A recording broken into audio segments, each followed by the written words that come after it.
Our advocacy has reached from Olympia to Washington, D.C., to Geneva, Switzerland, and the United Nations, where we have articulated that the rights and freedoms of incarcerated Indigenous peoples have been violated by states across the country.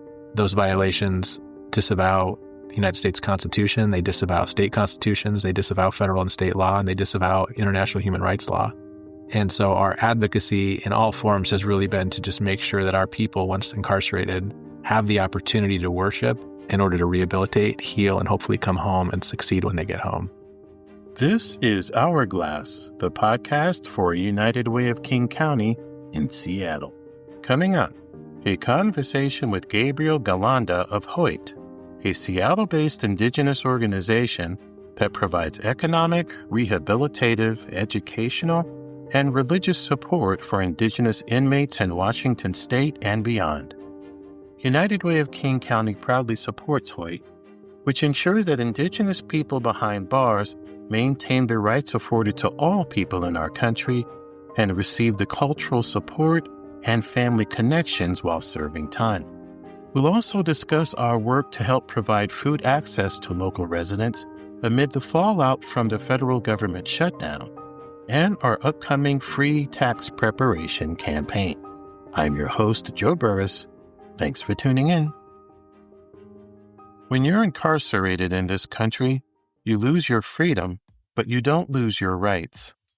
The Civil Rights Division of the U.S. Department of Justice says that the First Amendment of the U.S. Constitution guarantees inmates the right to exercise their religious beliefs and says they must be given accommodations for religious services and rituals. Federal and state rights also guarantee that inmates are protected from discrimination based on race, ethnicity, or religion. But often someone needs to make sure that inmates' rights are being safeguarded and enforced, particularly for those of Indigenous backgrounds, who historically have been victims of systemic racism, oppression, displacement, and abuse even as free people.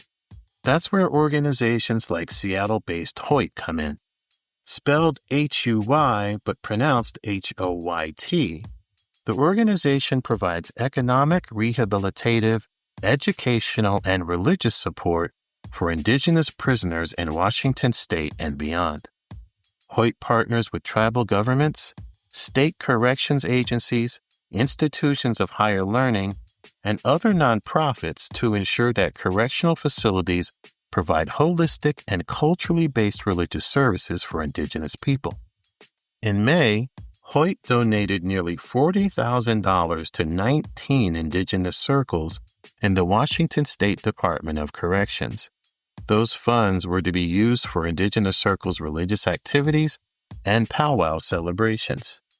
In 2021, Huy joined the ACLU of Washington in successfully advocating for the Washington Department of Corrections to restore Indigenous prisoners' rights to participate in religious ceremonies and conduct traditions at facilities with outside relatives during the COVID-19 pandemic. In 2020, Huy partnered with the Washington State Penitentiary to grow and harvest plants inside facilities as medicines for religious and spiritual use.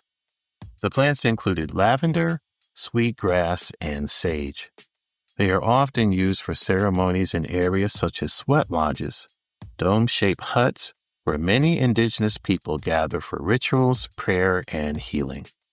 At a time when Huy says that more than 45% of Indigenous people incarcerated in the State Department of Corrections return to prison within 36 months of release, it is necessary to instill them with traditional religious and spiritual practices while they are still behind bars. Huy is one of the most recent members of United Way of King County's Indigenous Communities Fund. Since the fund was launched in 2020, we've granted about $5 million to local groups to address the many needs in King County's Indigenous communities. Hourglass recently sat down with Huy Board of Advisors Chairman Gabriel Galanda to talk about the organization's origins, its work in advocacy in Washington State and beyond, and Galanda's personal ties to our nation's prison system. Here's what he had to say. Hoyt was formed soon after the spring of 2010 when a Tulalip Native American man named Wakadip Munger was walked off the hill at Monroe Correction Center on Easter Sunday when and where he attempted to bring tobacco into a change of season sweat lodge ceremony that was being conducted by incarcerated Native American men at Monroe Correction Center.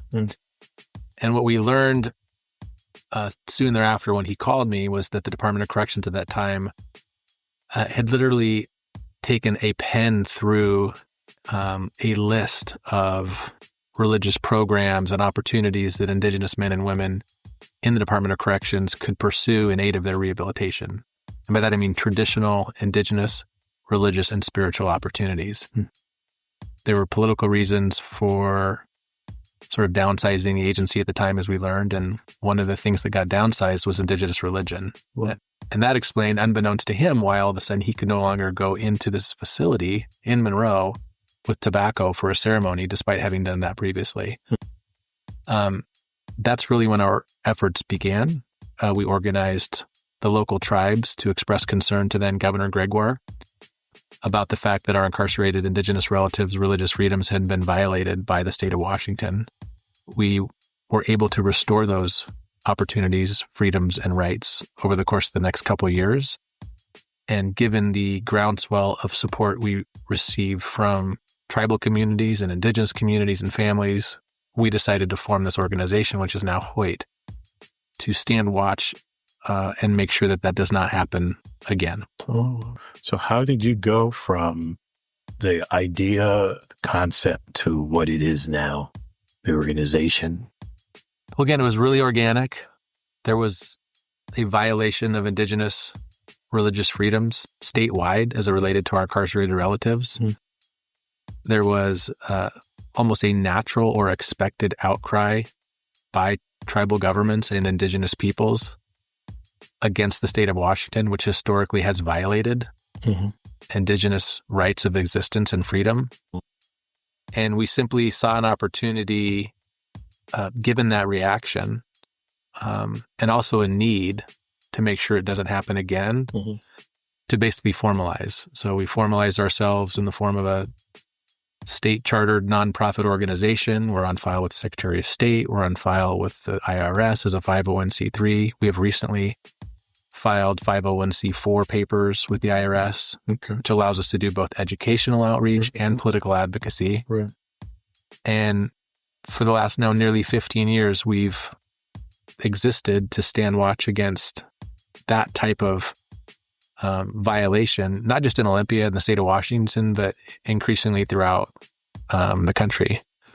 Our advocacy has reached from Olympia to Washington, D.C., to Geneva, Switzerland, and the United Nations, where we have articulated that the rights and freedoms of incarcerated Indigenous peoples have been violated by states across the country, not just the state of Washington. Those violations disavow the United States Constitution, they disavow state constitutions, they disavow federal and state law, and they disavow international human rights law. And so our advocacy in all forms has really been to just make sure that our people, once incarcerated, have the opportunity to worship in order to rehabilitate, heal, and hopefully come home and succeed when they get home. So can you just talk about what you do when you are visiting those who are incarcerated? Yeah, and what's important to recognize is, unlike some of our sister organizations, our mission is really focused on the period of time when our relatives are incarcerated. We are not active in post-conviction advocacy, meaning revisiting what got them into incarceration. We are not focused on reentry, even though there is a dire need for reentry as a means of reducing recidivism. That's just not our lane at this time. So we focus on what can we do to make sure that incarcerated Indigenous people, be it in the Department of Corrections of Washington State or other state corrections departments or agencies, are being given the opportunity and, in fact, the right to rehabilitation, be it through cultural means like powwow celebrations, or more importantly, through religious means like drumming circles, sweat lodge ceremonies, and other activities. We think that religion and spirituality is the best and most proven way for Indigenous people to rehabilitate and find spiritual healing and hopefully not recidivate. So we have advocated both legislatively and diplomatically for things like sweat lodge ceremony, for opportunities to bead regalia. They say every bead is a prayer, and we have men sitting with sewing kits and beading spectacular medallions, spectacular pieces of regalia that they wear in powwow ceremonies or celebrations. We also fund on an annual basis the powwow celebrations that 21 Native American, what we call circles or hoops, that's groups of Native Americans within these prisons. We fund the 21 powwows that they put on each and every year. They bring their families in and loved ones in, including children and nieces and nephews and grandmas and grandpas, to sort of participate in a day of culture.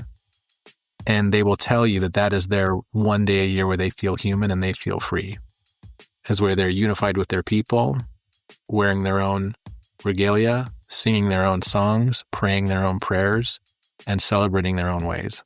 So now for those who are unfamiliar with the Indigenous population incarcerated, what are some things you can tell us about the facts of how many are, what are the age groups, where are they in this state, what is the recidivism? Although you don't work in that space, I mean, from what you do, the impact of those that you have touched, I mean, what is the recidivism rate there? Well, it's important to recognize that the state of Washington is Indigenous country. Historically, it was once exclusively occupied by the First Peoples, the Indigenous people of what is now Washington State. Right. It's also important to recognize that all of the state's prisons, and there have been a few closures, but I think there were at one point 12 of them, sit on historically Indigenous land. Right. I believe Indigenous people today are 2% of the Washington State population. Yes. But we are 7% of the Department of Corrections prison population. And to the point about recidivism, this is a number that I think about almost daily, but unfortunately 46%, meaning 1 in 2, Indigenous people who are released, who regain their freedom, return to state prison. And unfortunately, that is a number that has been climbing over the last several years. I recall at some point when we started this advocacy, it was in the 30s. We are now at 46%. We are now again at basically 1 in 2 being released, but coming right back to prison. And at times that number can feel dispiriting and demoralizing. But that number also calls for more advocacy and more relationship and more compassion and more opportunity. And so that's what we are trying to do as an organization, is not allow there to be an absence of hope, to allow there to continue to be a flicker or flame of hope, so that when our relatives are down, as they say in prison, they are still seeing the opportunity to be free and feeling the hope that they need in order to obtain their freedom and then stay free. Now, how often are you in those facilities? We have people that are in the facilities all the time. We have sister organizations that facilitate opportunities for worship, meaning people that go in and teach traditional ways. You have to also recognize a lot of the brothers and sisters that end up in prison maybe never understood their original ways. They were never taught those ways. Or maybe they were taught those ways and for whatever reason in life, they resisted learning those ways. And, we have to recognize the trauma that most Indigenous people live through and suffer under, especially in adolescence, which is why we have disproportionate rates of Indigenous youth finding their way into the prison pipeline as youth. Some of them may have simply never had a chance. And I think in large part, it's because there's an absence of sort of culture and tradition in their household, in their nuclear family, in their extended kinship circle, really as a result of American history and colonization. Okay. So what we're trying to do is help really maybe facilitate them learning that for the first time. We have brothers that learn song for the first time, prayer for the first time, learn how to bead for the first time, learn how to sew their regalia and then go dance in it for the first time. And we see that as maybe their best way to find healing and rehabilitation and to, again, succeed when they get home. So we have people that go in and facilitate those things. They facilitate drum circles. They facilitate sweat lodge ceremony. They facilitate talking circles. We make sure that the beads and sewing materials and regalia materials are available to these brothers and sisters. We actually fund those things through the Department of Corrections. We make sure that there are opportunities again every summer for them to reunite with family and celebrate all those things and exercise all of those ways. So I would say on a day in, day out, month in, month out, year in, year out basis, there's always a presence by somebody within our extended circle, connecting and reconnecting with those brothers and sisters to help show them this way. And you mentioned the UN, and I think you mentioned Sweden. Talk a little bit about that. Yeah, I mentioned the UN, meaning Geneva, Switzerland. Oh. And we have advocated as an organization to the United Nations on multiple occasions. There are all these protocols and processes that the United Nations carries out, including in relationship with the United States. And when there are certain reviews that the United States conducts of the United States and its human rights record, we take opportunity and occasion to tell the United Nations, really the world and the human rights community, where the United States is getting it right and getting it wrong. And we have gone from a position here in Washington State where we were telling the United Nations almost 15 years ago how wrong the Department of Corrections got it as it relates to our relatives' indigenous religious freedoms. And we now tell the United Nations essentially how right we're getting it here in the Washington State through collaboration. Yeah, okay. But we take occasion to basically tell the world and the United Nations and the human rights community that there are a lot of other states in the United States where things are not right and they are horribly wrong. Places like Alabama, places like West Virginia, places like Texas. There are still places where the ability of our relatives to seek rehabilitation through traditional means and religious opportunities are being deprived in violation of law. Talk about some of the experiences you've had with the work that you're doing that really hammer home for you why you're doing this work.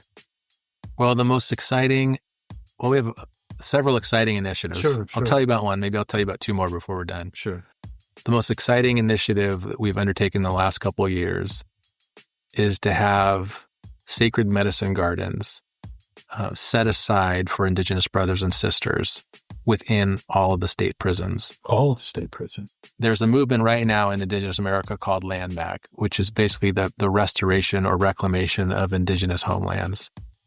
And through diplomacy and advocacy and collaboration and cooperation with the Department of Corrections, including superintendents in these prisons, we've been able to have land set aside, call it returned, to Indigenous men and women within the prison for use as gardens. And in those gardens, plants, or what we call medicines, are planted. They are tended to, they are cultivated, they are harvested, they are dried, and then they are ultimately used in prayer. Plants or medicines like lavender, sage, sweetgrass.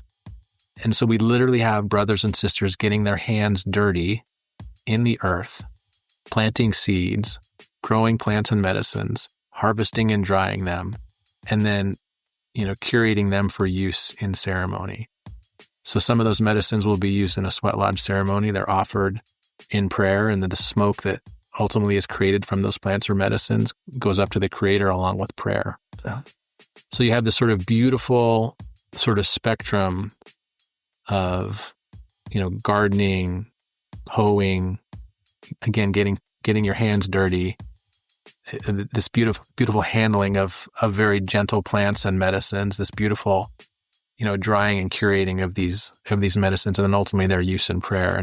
And the fact that that's happening just gives me a tremendous amount of pride because it gives our people a real sense of place and a sense of belonging. They can go into a garden and participate in this. They can go into a garden and pray. They can perhaps meet in a garden and learn. Imagine what we all imagine in terms of the prison industrial complex, right? We all imagine barbed wire, right? Chain link fencing, some other sort of industrial apparatus. And within that imagined space, or that space, we have these gardens and these brothers and sisters able to be themselves and maybe find themselves in those spaces. Or what you mentioned, another initiative. Yeah, we're starting 2 initiatives.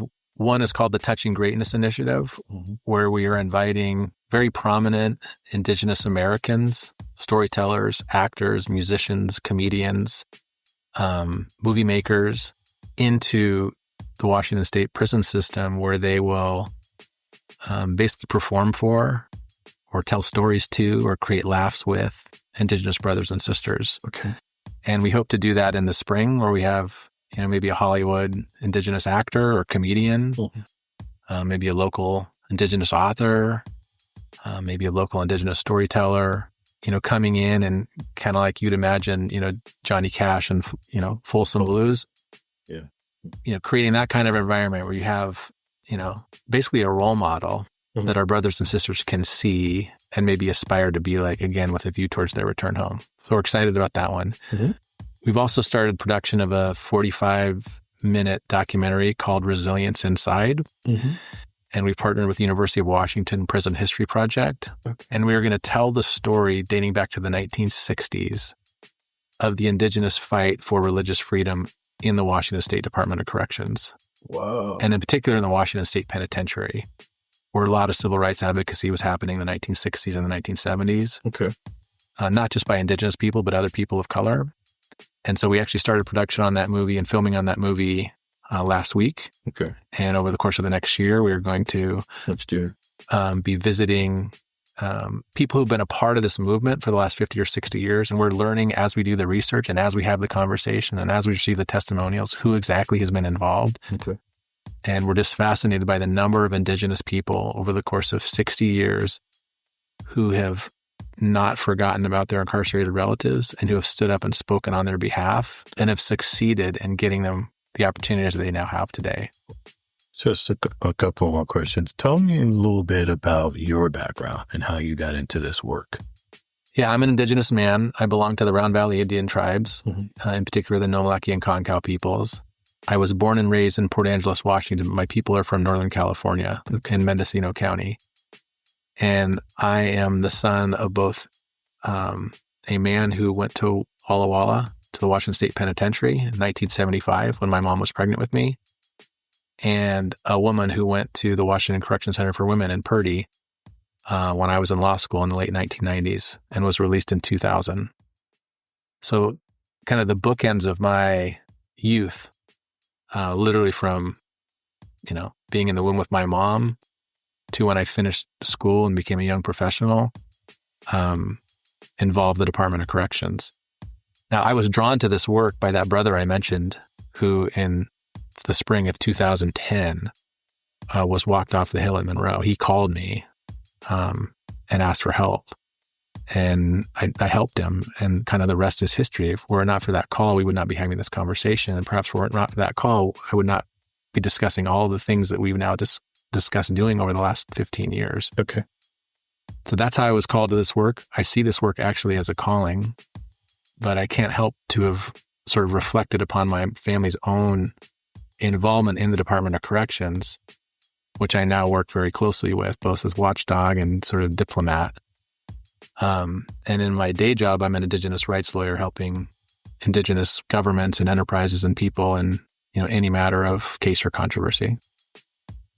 And then lastly, I want you to think forward between now and the end of the year. Any programs, any events, anything that the public could take part in, could support you with? Yeah, there's 2 things. So certainly anybody who may have resources to share in support of the documentary film production. Sure. We have an open hand to any fiscal support that could be lent to that project. We're actively fundraising for that work right now. Okay. But in terms of events, we're having our 2nd annual Welcome Home event. Last November, we, for the first time, had a gathering and a celebration where we honored Indigenous relatives who had come home from the Department of Corrections and were succeeding in finding their way back, not just home, but back to a better way of life. At that time, we actually launched a wool blanket collaboration with the company 8th Generation. Yeah, that's just Colleen Echo. Yeah, and Colleen was there. She was one of the architects of this blanket. We have this ceremony in Indigenous communities where you wrap loved ones in a wool blanket, And we collaborated with Colleen and Louis Gong, the founder of 8th Generation, who designed this blanket as a Coast Salish artist, and it's a butterfly. Okay.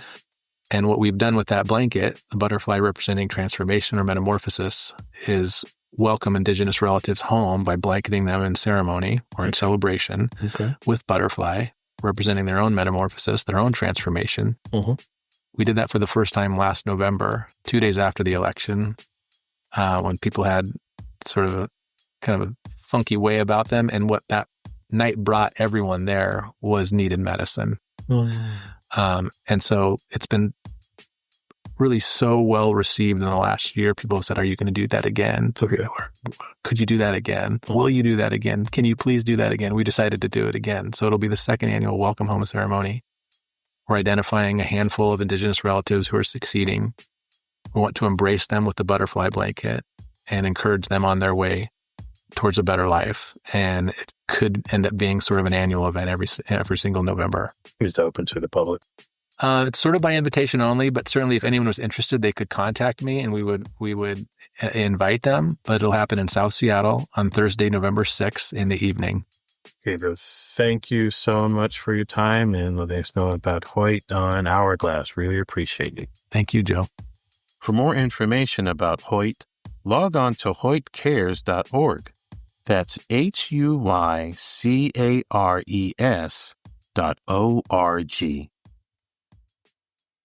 For some in our country, 2025 must seem like an ongoing struggle to keep food on the table. There's been the downsizing of the federal workforce, which led to the elimination of nearly 300,000 jobs. According to a Forbes article, cuts to federal agencies and grants, as well as the implementation of artificial intelligence amid concern over White House tariffs, are the leading cause of job losses this year. Then came the Budget Reconciliation Bill, which mandated some of the largest cuts to the Supplemental Nutrition Assistance Program in its history. Now, we are grappling with the federal government shutdown, which not only furloughed nearly 800,000 workers nationwide, but halted funding to SNAP and other federal nutrition programs. Even as the courts have ordered the federal government to replenish funding to SNAP, the 42 million Americans who rely on the benefits, including nearly 1 million in Washington state, are unsure as to when they will be able to truly rely on such benefits to come without interruption. At United Way of King County, we're continuing to work with partners to provide food assistance and address childhood hunger. During the federal government shutdown, we've distributed emergency grants to support food banks in King County, and we are working with the community on a broader response plan. We also annually tackle food insecurity through programs like home grocery delivery, breakfast after the bell, and summer meals. We also applaud the efforts of state and local governments to meet Washingtonians' needs. But we need your help. Log on to uwkc.org/donate and give to United Way's Our Neighbor Fund, which enables us to tackle issues such as homelessness and financial instability with bold solutions and community-driven programs to create lasting change.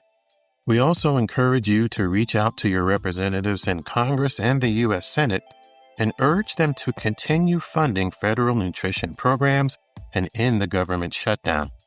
To reach your representative, log on to congress.gov. United Way of King County's free tax preparation campaign is gearing up for another tax season. Funded by United Way, the IRS, and the City of Seattle, United Way's free tax prep service is for individuals who make up to $80,000 a year or up to $96,000 for non-single filers. United Way tax prep specialists help clients understand their tax situations and take advantage of benefits such as the Earned Income Tax Credit and the Working Families Tax Credit. In 2025, United Way served 18,200 of our neighbors, helping them access more than $16 million in tax credits and refunds. United Way tax sites will open on January 25th, but currently we are seeking volunteers for more than 20 free tax prep locations throughout King County, including sites at the downtown Seattle Library and in South Center Mall, as well as our virtual tax site. Volunteers are fully trained and IRS certified. To sign up, log on to uwkc.org/taxvolunteer. At United Way of King County, we are working side by side with communities to build an equitable future for everyone. Hourglass United Way is a podcast that highlights how we and our partners spend time making a difference in our communities. Our work is made possible by the generous donations from people like you. Please send comments and suggestions about our podcast to hourglassunitedway@gmail.com. To learn more about our work or to support United Way, log on to uwkc.org. I'm your host, Joe Burris. Thanks for listening. Until next time.